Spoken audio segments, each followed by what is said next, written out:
Hello and welcome to Flixplained, the channel where we take your favourite flicks and series and break them down to ensure you don't miss a single detail. We're all set. Good. Things in position. Today we're going to be discussing Netflix's new series, Wednesday. Anytime a new series comes out that's based on something that many fans consider a classic, like The Addams Family, you can bet that the directors are going to sneak in a million tiny details and Easter eggs for the audience to enjoy. In today's video, we're going to be discussing 14 hidden details that you might have missed in Netflix's Wednesday. Make sure you stick around until the end to hear about the deeper meaning behind Goody Addams' name.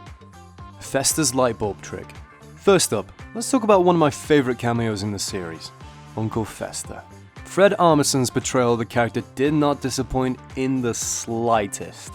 From his cow print motorcycle and sidecar to his quirky, upbeat yet sinister attitude was everything that fans of the older movies and shows could have hoped for. The biggest difference with the character came from the fact that Fester and Wednesday had the ability to control electricity, which we saw when he tried to bring Thing back to life. This might be an added feature that Fester got for Netflix's new version of the show, but believe it or not, it's also a nod to an old trick that Uncle Fester used to do in the 1960 Addams Family TV series. Multiple times throughout the show, he would do a party trick where he would put the end of a light bulb into his mouth and it would light up, as if he were able to control electrical currents. Well, in Netflix's Wednesday, that's exactly what Uncle Fester could do. A Black Dahlia. The first time that Wednesday interacted with Miss Thornhill, the Norma teacher that turned out to be the mastermind behind the monstrous hide, she gifted our protagonist a very macabre flower, the Black Dahlia. Wednesday loved the gift because of its symbolic connection to the infamous Black Dahlia murder. Elizabeth Short was a woman who was found murdered in Leimert Park, Los Angeles, California back in January 1947. The case was heavily publicized considering the gruesome nature of the crime and the mutilated state that Short's body had been discovered in, after she had been bisected at the waist. The Black Dahlia murder became one of the most infamous unsolved cases in California's history, and after finishing the first season of Wednesday, it's hard not to recognize the fact that Miss Thornhill's gift was a major hint that she was behind all of the gruesome murders that had been happening around the town of Jericho. Hello, Transylvania. Speaking of the town Jericho, if you were like us, you thought that the producers of Wednesday picked the perfect setting to shoot their amazing new series in. Well, that's most likely because, though the show is set in Jericho, it was actually shot in Transylvania. And if that sounds familiar to you, that's because it's the town of Romania that was said to be the home of Dracula after Bram Stoker created the character. It has since been the home of countless horror movies and stories, and as we said, ended up being the perfect location to shoot Wednesday. Kinda kooky. Next, let's take a look at one of the most obvious references to the 1960 Addams Family television series. While they were at the fair in the first episode, Wednesday and Tyler were talking when he explained to Wednesday that to him, she just wasn't scary. Instead, he thought that she was a bit kooky, to which she replied by saying that she preferred the idea of being spooky. And if you don't know by now, that's about as cut and dry as it gets for references. This was clearly a nod at the classic theme song for the Addams Family, which contains the iconic lines, they're creepy and they're kooky, mysterious and spooky. That interaction between Tyler and Wednesday, along with the Snap Twice reference that she used to unlock the entrance to the Nightshade's lair, were both clear references to her family's theme song. Who was Machiavelli? This next easy to miss detail is actually about someone that we learned Wednesday considered to be a mentor of sorts. During the scene at the coffee shop when Wednesday was helping Tyler fix the espresso machine, he was confused at the fact that this teenager who was no older than he was could understand Italian well enough to read the instructional pamphlet for the coffee maker. It was then that Wednesday revealed that she learned Italian because it was the native language of Machiavelli. Now, Niccolo Machiavelli was a political philosopher from the Italian Renaissance whose most famous work was his book, The Prince, which was released in 1532. Machiavelli's most famous belief was essential that when it came to ruling a nation or a kingdom, it's better for the ruler to be feared by his subjects rather than to be liked. A mantra that fits Wednesday's character like a glove. Frankenstein reference. Another famous writer, albeit from a slightly more modern era, was Mary Shelley, the author behind Frankenstein. You likely know that the story of Frankenstein is about a mad doctor who sewed together various body parts from corpses and reanimated the newly created body and brought life to Frankenstein's monster.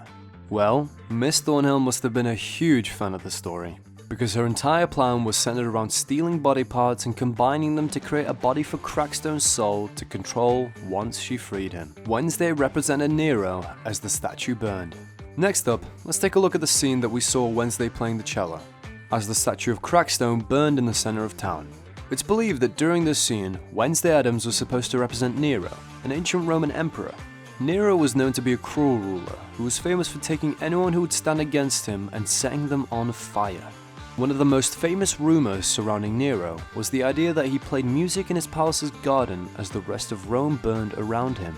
And though this idea is highly regarded as just a rumor, it's hard not to see the connection as Wednesday continued to play her cello as the rest of the town was sent into a panic around her. Paint it black. Another amazing musical moment for Wednesday happened toward the middle of the first episode, when we saw her sing out on the balcony in front of a half-stained glass window. She was playing a cello and created the perfect ambiance for the sequence of scenes that were scattered throughout the rendition. Now, you might have recognized the song that Jenna Ortega was playing as Wednesday, and it might go down as one of the best covers of Paint It Black ever to be created. Paint It Black was one of the most popular songs written by the Rolling Stones, and if they saw Wednesday's cello cover of their song, I'm sure they would have been impressed. Edgar Allan Poe and Nevermore. Now, shortly after season 1 of Wednesday opened up, we saw our gothic protagonist getting expelled from a seemingly bright school, which was when her parents decided that she belonged at their old school, the Nevermore Academy for Outcasts. Right away, it was obvious that Nevermore was supposed to be a reference to the most popular gothic author of all time, Edgar Allan Poe. Not only in the name of the school though, they often brought up Poe throughout the series and mentioned that he was one of the most famous alumni of the Academy. On top of that, there was even a statue of him in the school that was used as a secret entrance. They also named the dance after one of his most popular poems, The Raven. Tim Burton's Batman reference. Along with countless Edgar Allan Poe references, Netflix's Wednesday was absolutely packed with references to the show's producer, Tim Burton, and his previous works. My personal favourite, however, had to be the black cat outfits that Wednesday, Enid, and the rest of their team wore during the Edgar Allan Poe competition. At first, you might have thought that they all just dressed up as undead black cats, but when you look at all of the bright white stitching on the deep black outfits, you might recognise that they were paying homage to Michelle Pfeiffer's portrayal of Catwoman in Tim Burton's Batman Returns. A reference to Shakespeare. Next up, let's talk about Ophelia and Shakespeare. We spoke about the name Ophelia in another video that we had posted and how it was a reference to Morticia's sister, Ophelia Frump. But did you know that there's actually another symbol in the name? When Wednesday first found out that she would be staying in Ophelia Hall, she referenced the Shakespearean play Hamlet. If you're unfamiliar with Hamlet, there's a character in the play named Ophelia who killed herself by drowning. Or at least that's what's assumed. Her death took place offstage in the original play and most of the renditions that followed, though it is widely accepted by the audience that she killed herself to escape her being a part of her family and all the death and tragedy that surrounded them. The deeper meaning behind Uriah's Heep. Another famous author that was shown love in Netflix's Wednesday was the late Charles Dickens. Not only was Dickens one of Edgar Allan Poe's greatest inspirations, but he also inspired the name of the taxidermy shop in Jericho, Uriah's Heep. Uriah Heep was a fictional character in Dickens' novel David Copperfield. Heep was the main antagonist for the back half of the book. It doesn't stop there though. Dickens was known to dabble in taxidermy and even stuffed his own pet raven after it had passed away. Ajax was a Medusa reference. As you can tell by now, most of the characters' names on Wednesday were symbolic in some way. We found out that Wednesday was a reference to an old poem that Morticia liked, and that the Academy was clearly a reference to Poe. But did you catch the reference hidden in the name of Enid's love interest? Ajax was introduced to us as a Gorgon, and it turns out his connection to Greek mythology goes a bit deeper than that. The name Ajax actually comes from a popular Greek myth where the hero Ajax Telamon led the Greeks through the Trojan War following Achilles' withdrawal from battle. Though he may have lived in Achilles' shadow, Ajax's heroic tale is one that has been passed down for literal centuries. Goody Adams, or Goody Proctor. Last, but definitely not least, let's talk about Wednesday's ancestor, Goody Adams, and her connection to a real woman in history that nearly suffered the same fate that she did.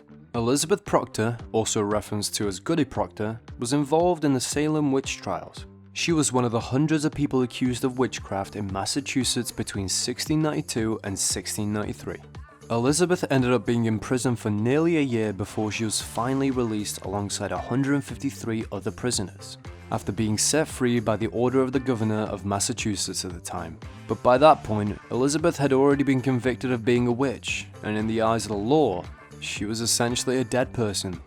Goody Adams shared a strong connection with Goody Proctor, as both were accused of witchcraft and narrowly survived being executed. What did you think about the hidden Easter eggs in Season 1 of Wednesday? Did you happen to catch any that we missed? Make sure you let us know in the comments below. And if you enjoyed today's video, be sure to check out our upcoming videos covering the latest and greatest films and series.